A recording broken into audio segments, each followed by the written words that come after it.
Hello, everyone, and welcome to today's Modern Sales Pros intimate discussion about mastering the game plan for hybrid selling, sponsored by the team at Dun Bradstreet.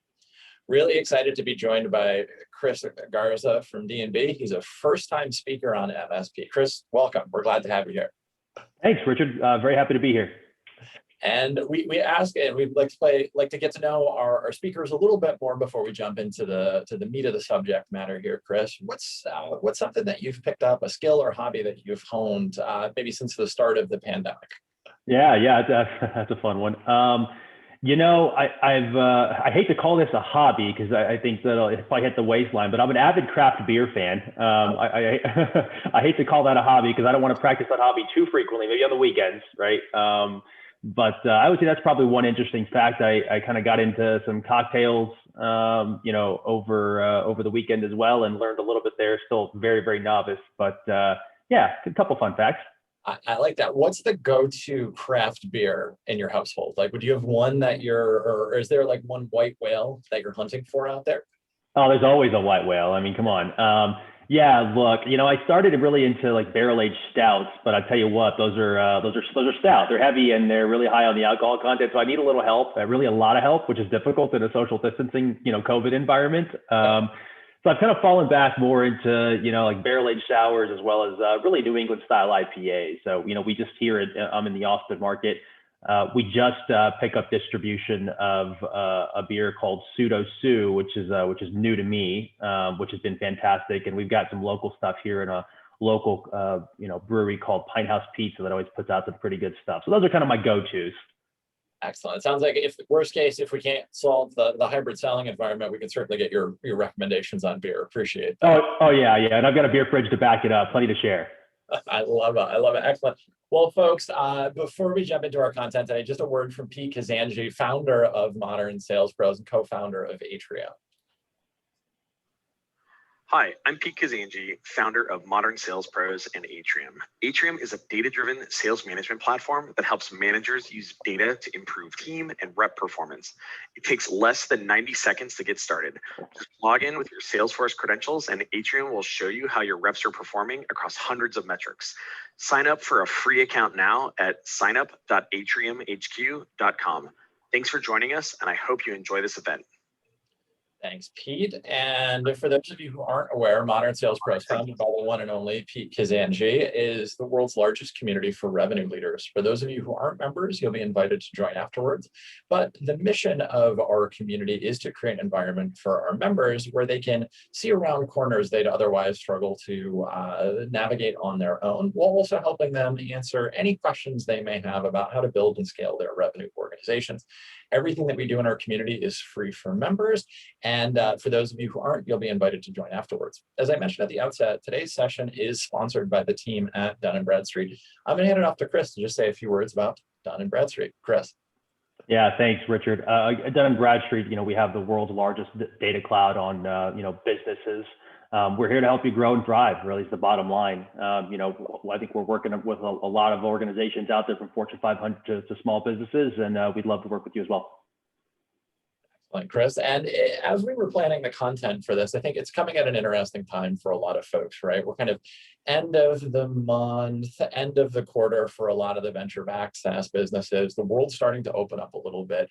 So when Chris and I were kind of brainstorming on this content, we're like, well, what are some of the things that Chris is seeing? I mean, he works with tons and tons of companies and has great perspective. So today we're going to unpack a lot of different elements of what kind of sales is going to evolve into and some of the trends that Chris is seeing.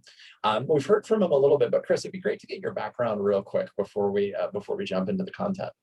Yeah, absolutely. I've been in sales leadership for 15 years-ish. And I've been with Dun Bradstreet actually for a while. The great thing, and one of the things I've really enjoyed about my career is the ability to really participate in sales at all levels. So I've held the bag, right? Every sales leader, in my opinion, should have held the bag and done the job, right? And excelled at it ideally.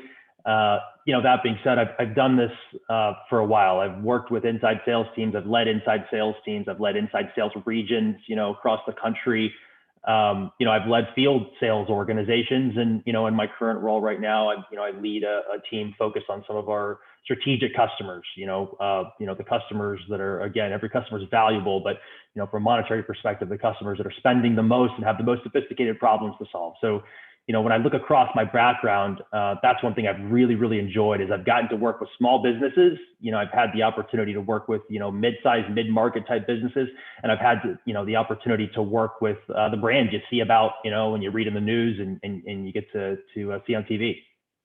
Exciting. It's exciting stuff. Very rarely do we have somebody that's got such full stack and kind of end-to-end experience here, Chris. And just a few housekeeping notes before we run through the agenda.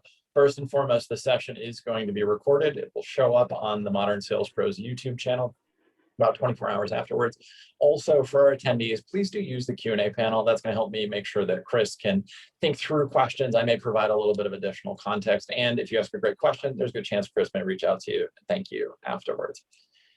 As we spin through the agenda of what we're going to hit on today, this is kind of the starting point for the conversation. We do want to keep this interactive. So if you've got something you want to dive into, you just heard Chris's experience, I can tell you, he can take just about any of the complex questions that you may have about where we're going and what's going to, how sales and the sales environment is going to evolve. But today are a couple of things that we're going to hit on here. The first, we're going to talk something about the biggest trends and changes that Chris is seeing in terms of digital buying, remote work, customer preference. We're going to dive into one of my favorite topics about how the world of the B2B buyer is changing and how they purchase products is changing.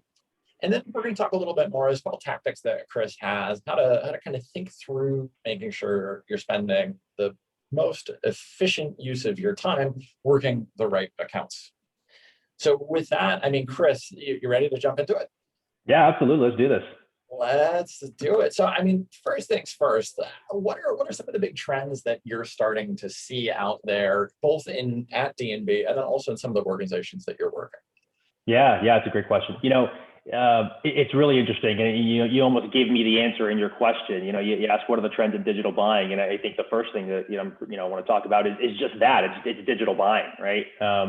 When you think about the environment that we're living in, organizations, companies have been forced to go digital, right? Forced to go digital. You either go digital or you don't survive in some circumstances. And I hate to be so dramatic, but the reality is, you think about, I think about my personal life and eating in restaurants, right? During COVID, my family and I didn't eat at very many restaurants for a while. We were not going to sit in a restaurant and eat, until we're vaccinated. And you think about organizations, right? Restaurants, they had to go digital. How many times did you order from Uber Eats, prior to the pandemic? And how many times have you potentially ordered from Uber Eats to get, food delivery during or post-pandemic, right?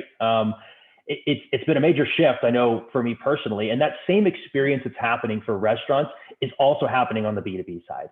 So you have organizations that are used to different types of engagement. They're used to doing events. They're used to, getting customers and really getting their brand out there in different ways. And they've been forced to go digital as well. And I think what we're seeing here is certainly an increased reliance on digital. But, when you break that down, it's almost like, what does that really mean? People talk about digital transformations and it's like this big cloud of what does that mean? It means the different thing to different people. I look at it as, tactically, I've seen more companies do display advertising, right? Shifting budgets from events that used to happen in person that are no longer happening, shifting that budget over to something like display to be able to drive more top of funnel traffic, right? I've seen, an increased focus on personalization, right? You think about what we've expected as a consumer in personalized experiences and journeys. That expectation is now very much carried over to the B2B world, right? So it's how can we now give the customer a more digital experience that's really customized and if for example someone's knocking on your front door digitally, aka your website, how can you potentially recognize them and recognize what industry they operate in, deliver up case studies that's very specific to that industry, right? And increasing the chances to convert. So those are just a few of the things. You even take this thing even further into sellers. From a seller perspective, this is where my experience in inside sales has really come in handy. Being an inside sales rep and being an inside sales leader for several years. And now, I'm leading strategic, really sophisticated, veteran sellers. The reality is everyone's in inside sales right now. And I think everyone's been in inside sales here for the past, to call it year and a half. You don't have a choice. I think that's an interesting point too. You mentioned that you've seen kind of the full stack, right? You've seen inside sales, you've done maybe the high volume transactional, you've done some of the enterprise stuff. I mean, what about our field sellers, right? The guys and gals who are out there, they got the country club membership, the proverbial steak dinners, martinis, and the Rolodex. What is the evolution going on in that space? Yeah. Big ticket items. Is it the same digital transformation, or are we moving back to the golf? No, look, I think in my opinion, it's different, right? I think, I don't know that we're ever going to be back to where we were, right? I don't know that I'm ever going to end up flying across the country for a meeting and then flying back the same day, or, flying across just for, a quick meeting. I don't know that we're going back there, honestly. I think we've all learned to be more digital, with digital events, with Zoom, with Teams, right? With all of the different opportunities and the different investments that, these organizations have made to allow us to communicate more effectively. Now, that being said, I'm absolutely not saying that in-person selling is going away. Absolutely not. It's too valuable. And I know all the field sellers, strategic sellers that are out there are probably shaking their heads, but I can tell you that myself and my team have gotten, more information from, a cocktail hour post meeting with a client or with a prospect, or, at dinner, or even walking out of the building, walking past, an executive's office and getting a quick introduction. Like, those are the things that it's almost impossible to recreate when you're in a digital environment. So, we've got to find ways as field sellers to try to recreate those types of things, and I've seen, I've got a friend of mine who, works for, he's an IT analyst, and he works for, a tech company, and, he and his group are users, and they're, of a certain type of software. And what that supplier did is they've created like craft beer happy hours. Right. So they once a month, they ship them a box to their house, and they say, hey, we're going to jump on Zoom. We're going to drink some beers and we're going to chat. And I think that's brilliant. I mean, again, it's so hard to recreate that moment of honesty and that just informal conversation where you really, really get the intel as to what's happening and the politics behind the scene of the organization. That I think that's a one fantastic way to do so. Yeah, I feel like there's definitely a switch there where like some of that informal information is really tough to get. Because Zoom, it's like, okay, it's on my calendar in between a bunch of other things that are on my calendar. I'm going to put my work hat on and do work. Do you see, and again, I know we're in the early days, but do you see any commonalities across maybe verticals or industries or organization sizes in terms of kind of getting back to some of that in-personness? Is there a theme that you're starting to see even in the early days of, opening up? Yeah. So, the interesting thing is, in the last, call it 30 to 45 days, I've had now, gosh, I had another one this morning. So I've had, probably 4 or 5 different team members say, hey, I'd like to travel. I'd like to go see customers. And the customer actually wants to see me as well, which is interesting. I hadn't seen that prior to the last 30 to 45 days. So that was kind of the first inclination for me to say, hey, that's interesting. I know you have large organizations out there like Apple who said, hey, we want people back in the office, as of September. And then he came out and said, you know what, Delta variant, like this is real. Maybe we need to wait till October. And you have other companies like Google and Twitter who, are happy with people working from home. What I've seen in terms of, at least my team and some of the my peers and some of the meetings that we're able to set up that have been in person, I've noticed that most organizations don't have an appetite to do it on campus right now, which has been a pretty interesting insight. So, my advice to the sellers that are out there, if you're trying to nail down an in-person meeting, have a plan, whether like, is it a Regis, office that you're going to use? Is it a hotel? Is there, if you want to increase your likelihood of being able to have that meeting, I've found that a lot of the organizations that, we're working with, don't want to host that type of activity on their campus yet, but they are okay with doing it off-site or off campus. So, keep that in mind as you have your key deals, your key customers, your key prospects that where it's valuable to get in front of them in person. Position accordingly, right? Maybe you lead with something off-site to increase your chances right out of the gate. We've learned from this. I've had, there's a large financial software company out west in California who's basically said, look, we tried to position for something on site, and they said, we're not open to meeting with any vendors at this point, right? Now, if we'd have led with offsite and had some of these learnings beforehand, would we have gotten a different outcome? I don't know, maybe not, can't hurt.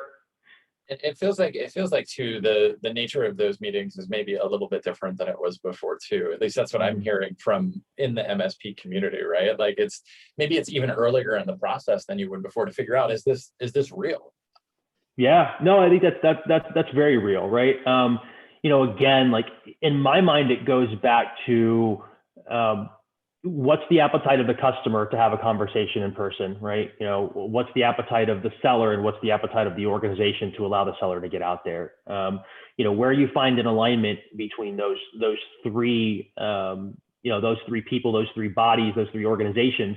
I think it makes a lot of sense, right? I mean, look, I don't think I've talked to a seller, who's a field seller, who hasn't been itching to get back out in the field and do what they love, right? At the end of the day, we're in this profession because it's something that we enjoy doing. We enjoy meeting people. We enjoy, being in a room and solving these problems for customers. And when you take that away from somebody and you say, hey, now go do it on the phone, it really is. I mean, it's basically taking somebody who's a strategic seller and throwing them in inside sales and saying, go be successful. And they're like, well, wait a minute, how do I do that? You just flipped the world upside down on me. There's something to be said too about just cracking open a whiteboard marker and putting some stuff on the whiteboard and figuring some things out. I think there's I miss that. I'm sure you do too, Chris. Absolutely. One thing that you hit on in the beginning, and I want to kind of double click into this. Talk about kind of the shifting expectation that buyers have. You touched on that. Talk a little bit more about that, because I think that's one that we're all wrestling with, both in our consumer life and as people that are buying software at companies. Yeah. So look, I've seen a stat. I think it was Outsell said 80 to 90% of the buying journey now is complete before talking to a seller, right? And that number just continues to go up. Every time I see a new stat, it's higher than it was, before. And when you think about a COVID environment, that's driven, as I mentioned at the beginning, a lot of organizations to have to go digital. When I think about that journey, it's an expectation that's been created. The consumer space is typically, at least in my experience, has been ahead of trends that I see in the B2B space. So when I look at the consumer space and where the consumer space is, I usually look at that as a predictor for where the B2B space is going to be going in the coming months, years. And certainly consumer organizations are already there. They're already doing things to kind of customize the journey. I mean, look, I was planning or considering going to Cancun for a vacation here in a few weeks. And, one of my neighbors, their family who was going to be going with us, she can't get a passport. I mean, she put in for it like a month and a half ago, and they're saying it could be another 16 weeks, which is incredible to me. Yeah. So it's like, that's not going to happen.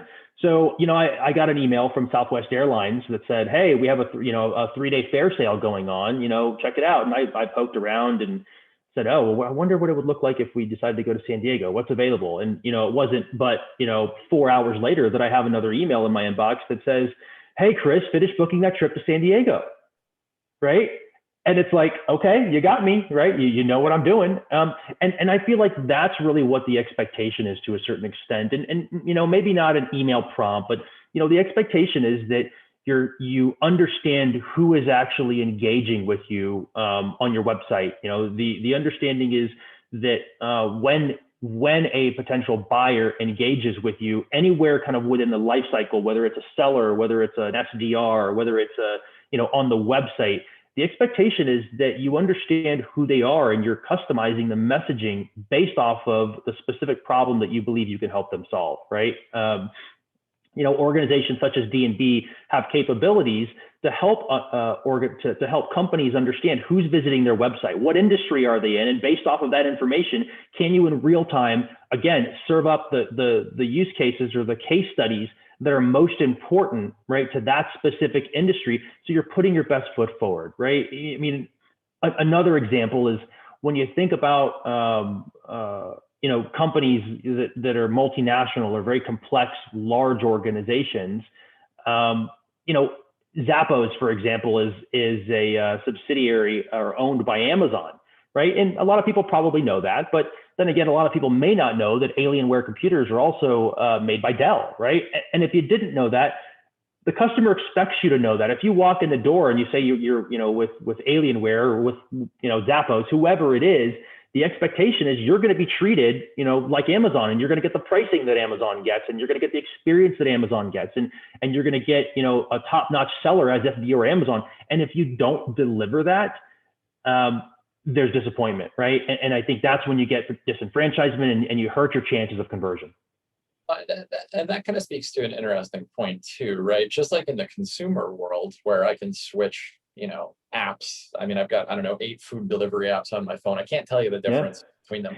You're starting to see this a little bit too in our B2B technology world, where there's more vendors now than there ever has been. And it feels like every week there's new vendors that are doing, this niche scenario. So you mentioned a couple of things there, but I always think it's an interesting challenge of like keeping, customer satisfaction and keeping customers satisfied is even more important now because the expectations are higher and it's never been easier to move from solution to solution. So what role can data play in making that experience great for the customer? You mentioned a few scenarios before.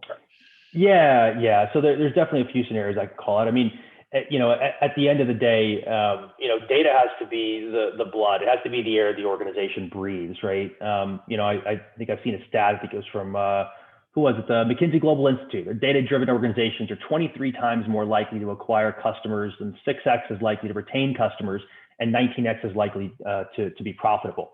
Right. So when you see stats like that, it's like, okay, it's clear being data driven is important, but it also goes down to, well, okay, got it, but how do you do it? It's the same thing with digital transformation. People talk about digital transformation, and then it could mean 5 different things to 5 different people. In my mind, when you talk about being data driven, it's a lot about letting the data do the talking, right? If I look at kind of an overall theme, and there's different ways that can really be done. I mean, the first thing is you always want to make sure that you understand your ideal customer profile. So, I've worked with companies, both big and small, who, when we've had that conversation, they have an idea of who their ideal customer profile is. But when we let the data do the talking, a lot of times it's actually very different from what they thought their ideal customer profile was, or maybe there's nuances, right, that they can tweak or adjust to make it more highly targeted and more tightly segmented. So I think that's the first piece is, you got to understand who should you be focusing on, and also equally as importantly, who should you not be focusing on? Because like all leads are not created equal. And I know all the sellers out there are probably shaking their heads. You've gotten some great leads, and you've probably also gotten some, leads, that come from a list and say, hey, go call these. Very different scenario. Well, I think that's an interesting point that you call out there, right? Your ideal customer profile is as much about what you're doing and who you're talking to as it is who you're not. Mm-hmm. In terms of looking at that, how would you recommend organizations take a look and validate, like you're saying, this data informed this? We thought our ideal customer profile was this, the data says that. How do you recommend organizations kind of inspect that? What's reality versus what we think it is? Yeah, great question. So look, this is an area where Dun Bradstreet excels, right? And we have some capabilities at no cost, right, through what we call a Dmb Iq report to be able to take a customer file and provide some analysis back, right? And, what you should expect to receive back and the insights that you should expect to receive back will help you understand, what size of organization are you having the most success with, whether you look at that in the context of employees or revenue. Are there specific industries that you're excelling at selling into? Are there specific industries where you're not having success? When we start looking at analytics assets and some of the different analytics assets that we have, are there some that are more predictive, right? So look, we're certainly not the only organization out there that's doing this, but we have some key differentiators, specifically around some of the analytic assets that we've built that'll really help you nail down where should I be focusing, and again, where should I really not be focusing. And I think that's again, to drive it home. I know you mentioned it. You've got to be deliberate, right? And you got to be deliberate about where you're going, but you got to be even more deliberate about what you're going to stop doing, what you're not going to do, especially in a COVID world where, I think everyone's probably felt the lines blur from home to work, right? A lot of us are working from home offices, and, you're working at home. Are you living at work? I don't know sometimes. So when you think about that, I've seen team members get burned out by these types of scenarios. And I think that's something that we all have to guard against as sales leaders, is making sure that our team members are set up for success and that they're not, running, and eventually burning themselves out. I mean, just yesterday, I had to tell one of my team members, hey, I appreciate all your work, but take some time off. I want you to take some vacation. I want to put a fine point on what Chris was saying, and depending on which research you look at, it's between 9 and 23 touches to get a first meeting with somebody. So when Chris is talking about ideal customer profile, just think about this. For 100 leads, think about how many tasks that is that you may be asking an SDR and AE to do. Let that sink in. 9 to 23 touches to get that first meeting. Now, if you just give a bunch of people, if you give your team a ton of leads of suspect quality, they're going to burn out at some point in time from the sheer volume of that, or you're hiring a bunch of people to sift through mediocre leads. The important thing here, and this is why personalization and what Chris is talking about is so important, is it's everyone would rather spend a hell of a lot less time working bad leads. And knowing who you are and who you're not organizationally is incredibly important on that. There's another point on this too, Chris. Every time we talk about kind of personalization in data, there's always this question of scale, right? It's like, I can write a super, super personalized email that I spend 45 minutes on. That may get a response, but I have to do this at scale. What tips would you have around kind of personalization at scale? Where's the line that you've seen? And I know this is a bit of a, how long is a piece of string question, but in general, where have you seen personalization at scale kind of work effectively? Yeah. So I'll break that down into kind of two areas, and I'll speak to each area separately. So the first area that I'll speak to is, on the sales side, right? And then I'll kind of pivot over into the marketing side. But, when I think about the sales side, this is where, I would look at, in inside sales, when I led inside sales teams, I had team members who would have, 600 customers, right, that they'd be responsible for, kind of managing a portfolio. Now, you can't do that at scale with that many for one person, but what you can do is you can look across your portfolio and say, okay, when I think about my ideal customer profile, what are the diamonds in the rough? What are the growth opportunities that I have to really make a difference and help our organization grow and help these companies solve problems? And you focus specifically on your high propensity customers or prospects, and you spend the time to do the homework, right? Read the 10K, where you can learn more about strategy. Look at Dmb Hoovers to help you understand what are the key contacts you should be talking to, and what are the financials been, and where are they focusing, for the upcoming 12 months, right? That's where you do the deep dive and you spend the time and you double down on.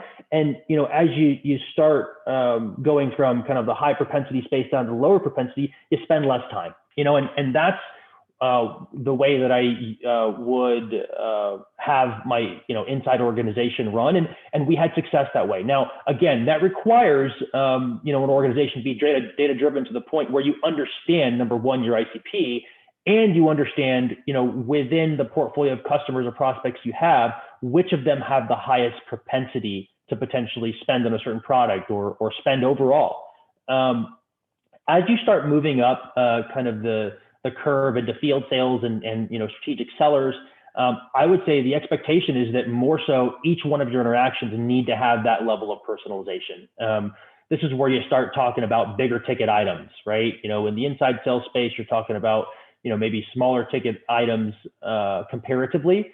But as the sales cycle gets more complex, as the customer problems get more complex, as you start working your way into more complex cycles, the expectation is that you're not going to get a meeting with a canned email. It's not going to happen. If you're going after some of these large organizations and trying to sell high 6, 7-figure deals, good luck. I haven't seen it. If you have, I would love to see what you put out there. So that's the first piece from a sales perspective. Now, from a marketing perspective, I would say that that's where you really have the opportunity to do some of this at scale. And specifically, again, with capabilities like understanding who is visiting your website. I look at it as you mine kind of all of the different types of intent signals that are out there, whether it's first-party intent, meaning an organization has visited your website, or even third-party intent, meaning maybe they're either researching or buying in a mode to be researching or buying products or services very similar to what you sell. Those are additional areas that you got to focus on. And again, going back to some of the things that I talked about earlier, how do you customize the journey? If D&B hits your website, do you have the intelligence to know right out of the gate it's D&B hitting your website? And can you then surface a couple of use cases or white papers that are very relevant to the area that D&B plays in? And then, and by the way, can you then take the next step and connect that with your seller who is actively working a deal and has an opportunity in the system to say, hey, I know you're knocking on the door over here. We just got, D&B hitting our website, multiple times. And we're also seeing them search from a third-party intent perspective. Give them a call. There's an interesting story there of connecting it all. And I would say for folks, as you're thinking about this, also pull it one step further into the post-sales organization. Well, who's upselling more quickly? Chris, you talked a lot about propensity to buy. Who's buying more once they've already purchased, right? Who's expanding more quickly? Go to the personas, feed that all the way back to your marketing team. So they're displaying ads against those folks. I think it's an often underlooked part of using data really, really effectively to scale. And it's an important part, as Chris was saying, it's something like 80% now. And chances are they're doing a bunch of research about you before they ever land on your website. Between services like G2 Crowd and Capterra, they're inspecting your CEO on Glassdoor. They're asking their peers, Chris, you know how this is. You want to buy software. What do? You go ask your peers, hey, absolutely. Think for this, I've got this problem. As a brand, you don't control most of that. So it's recognizing when you have these customers that are valuable, they really are your nuggets of gold, and not in the we're customer first, but literally using that data, pulling it all the way back up to the top of the funnel and getting more of those good folks in more quickly. I know it sounds really easy, and I think everybody can snap their fingers and go do that, but it's an important first principle to think about based on what Chris was saying, right? We can't work everybody the same way. We can't just have an ideal customer profile that's like, it works for everybody. It doesn't, that's not scalable. It's not, your organization will burn out with that. Chris, a couple questions actually came in during registration about this, and I'd love your perspective. Thinking about some differences or similarities that you're seeing between, obviously, the United States and then maybe what's going on in Europe, knowing that you've got kind of a large purview. Any similarities or differences that you're seeing from kind of getting back to business approach? It's funny too, because it's the summertime, so I think most of Europe's off right now. But any similarities or differences that you're seeing in them? That's a really interesting question in terms of the localization aspect. I'm not seeing a lot of differences. The big thing in my mind is the biggest thing that I'm personally battling with and trying to figure out which way things are going to go is, if we would have had the session, a week or 2 weeks ago, I would have been more gung ho that things are going to start to open up. And then this, Delta variant thing is hit. And now it's like, pump the brakes a bit. I'm going, okay, which way are we going? Right. Are we going one direction or are we going the other direction? So, to answer the question, I haven't seen much different when you look at the regional areas. But what I would say is that right now, I would say that we're kind of at a tipping point to a certain extent where I think things are going to either tip one direction or the other. And I certainly hope things, tip towards the, this thing going away and cases going back down. But I know, at least speaking, to the Austin market where I'm living, we've been at a lower stage, and now we're about to jump like 1 to 2 stages and go back to mask mandates, which if you would have asked me 2 weeks ago, I would have said, I didn't see it coming. So, to directly answer the question, I'm seeing things very similar across borders. But that being said, I want to acknowledge as well that I don't know which way things are going to go just based off of what we're seeing in the news over the last, call it 10 to 14 days.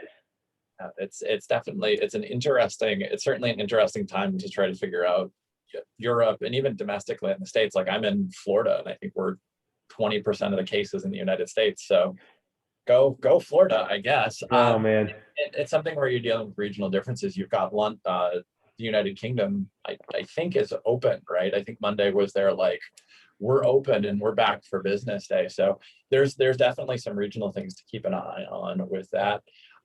Couple more questions on this as we kind of start to wind down a little bit more. Chris, it takes a lot of discipline to focus on not everything, but just focus on your ideal customer profile. It's not easy. For organizations that are starting to hone in on a particular ideal customer profile, any tips around training teams to stay disciplined and focused on just, hey, we're only selling to quick service, we're not talking to airlines anymore, or whatever it might be? Yeah. So a couple things. I've always found that helping the sellers understand the why will make them more diligent about the execution aspect. So, for example, specifically here, helping the customers understand, here's the work that we've done, here's what we found to be our ideal customer profile, and here's actually how we found that. When we looked at our data set and we looked at our existing customers and where we have existing pipeline, right, we found that, 60% of them, 85% of them, whatever the number is, fit within this bucket. Right. And conversely, we found that we really don't have success in these specific areas. Right. So that being said, we want you guys to understand this so that, from a prioritization perspective, you understand why we're prioritizing one potential lead above another. And, when I talk about the ICP, I absolutely talked about, be very diligent and be deliberate about what you're going to do and be very deliberate about what you don't want to do. Now, let me be completely clear. I'm not saying ignore a lead. I'm not saying ignore, a prospect or a customer. What I'm saying is not every lead is created equal, meaning if you have, 100 leads that have come in that day, prioritize the ones that fit your ideal customer profile better than and higher than others that might be in the education space where you don't sell anything. I mean, is it possible you're going to get a sale out of the education deal? Sure. But at the end of the day, it's more likely that if you ignore them and you don't call them back, you're going to leave a bad taste in their mouth and they're going to, spread negative word of mouth, right? That's the last thing you want for your brand. So I'm absolutely not saying sellers don't call these guys. What I'm saying is, let's be smart. Let's think about what's the right order to prioritize the good stuff before we prioritize the stuff that, maybe, might not convert at a high enough clip. Another way that I've seen organizations very successfully, implement something like this is through lead scoring, right? There's plenty of opportunities out there and plenty of organizations out there that will help you, Dmb is certainly one of them, with lead scoring and building lead scoring models to understand, spit out a raw number to the seller, right? And based off that lead score, if it's a 0 to 100 and 100 is a perfect lead and a 0 is nothing, spit out a score that's 95 and serve it up to the sales team, right? Based off of the lead score itself. So, you're almost taking some of the execution aspect out of the seller's hand to do the prioritization themselves. And marketing, right, or sales operations can actually be responsible for helping hand some of that off, right? But I would say that is well, that's certainly a best practice. In my mind, I would always still say help the sellers understand the why of what you're doing. If you do that, you'll have much better, compliance, as we talk about it sometimes, with your process. I feel like that's spoken from quite a bit of experience doing a bunch of things there. It's the same thing rolling out changes to compensation or sales process. Why the hell are we doing this, Chris? What's going on here? Exactly. So one last question for you, and this is about scaling organizations, right? When we think about scaling an organization, what are some of the things that you would look for to say, hey, maybe it's time for us to actually dedicate resources to field or more traditional outside, or what's going to become hybrid selling? Have you seen a certain inflection point, whether it's size or anything like that, for organizations that are looking to kind of add that in, or anything that you'd want to share on that? Yeah, that's a great question. So, I would say that in my mind, a lot of this, from my experience, has to do with the sale price and the ticket of the item you're expecting, your customer to purchase. Organizations that I've seen kind of evolve their product stacks, right? So, especially you think about a lot of SaaS companies out there, they start with some software, they start building an ecosystem. So you might have an entry level of, $5,000 a year, whatever it breaks down to a month, right? $1,200 a month, whatever it is, $6,000 a year. And you start creating more products, and you create this continuum, right? You're growing and you're growing and you're growing. At the point where, you start asking customers to make bigger ticket items or longer sales cycles, right? Those are the two things that I would start to look for. And again, this is also where I would say, let's let the data do the talking, right? I would love to see what the data says, right? Let's look to understand, are you starting to see your sales cycles elongate with new products much longer than you've traditionally had with your existing products? And when you start to see some of those kind of leading indicators, at that point in time, that's when I would start looking at this thing and saying, you know what? In order for these customers or prospects to really trust us to take the next step on this next product, or for a new logo to right out of the gate spend $500,000 or $1 million with us, they need to see someone in person, right? They need that trust to be able to look in someone's eyes and say, this seller is not out just for the commission. They're out because they really want to help me solve my problem, and I can put my trust in them. And those are the things that I've seen. When I was leading inside sales teams, we had average sales prices that were, below 50 grand, right? Now, that being said, we absolutely had some new business scenarios, new business wins, both with brand new logos as well as existing customers that we, expanded greatly, that moved into the high six figures. And for those opportunities, I actually found that more so than not, the customer would actually request us to come on site, as opposed to us, asking the customer, would you be open to an on-site meeting?